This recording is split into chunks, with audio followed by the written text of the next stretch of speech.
This is the flower of a giant trichocereus cactus. It flowers once a year for one night only, and over the next few days, my garden is going to be full of them. Hi everybody, how's it going? I wanted to show you guys something really amazing that's happening in the garden at the moment, and that is some of my larger stands here are all going into flower.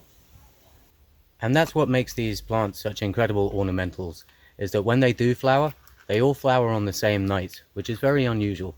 You harvest the seed pods and collect the seeds and save them until the next year, and then you can sow them, germinate them, and grow homegrown cactus from seed. And because they seem to be very intelligent and they're all wanting to flower on the same night, or on the same couple of evenings, they'll all do it like one night or over 2 nights, and then the possibility of cross-pollination becomes a lot higher, what's called OP, open pollination, as opposed to intentional pollination, I suppose. But yeah, the bees in the evening and then the moths in the nighttime, as they go in and out of the flowers there, then they spread the pollen from one to the other, and then you get open pollination.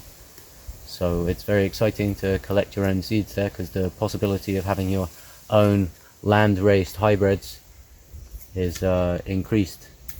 Here's a beautiful specimen of a flower. As you can see, that's coming out as we speak almost, and that should be ready to open either tonight or tomorrow night. When the flowers actually start to come out, you can see how fully alien they look. I love that about them.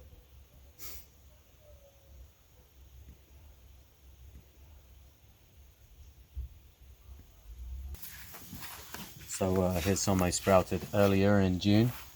This is one of my best boxes, some Trichocereus patronoi that I collected from the land.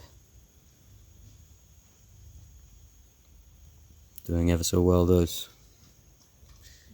And it won't be very long before it's time to put those out into seed trays. And then this time next year there'll be 5 or 6, 7, maybe 10 if I'm lucky centimeters high.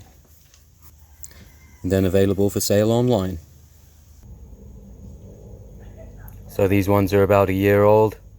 Not necessarily my best ones, as I sold all of the best ones in the post. So these ones are some of the ones that were left over.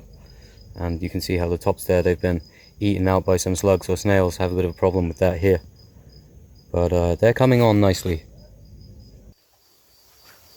I've come out after dark to have a look, and they haven't opened yet. It's going to be tomorrow night now, I expect. Tune in for part 2 to see them bloom. Thanks for watching everyone. Please like and subscribe.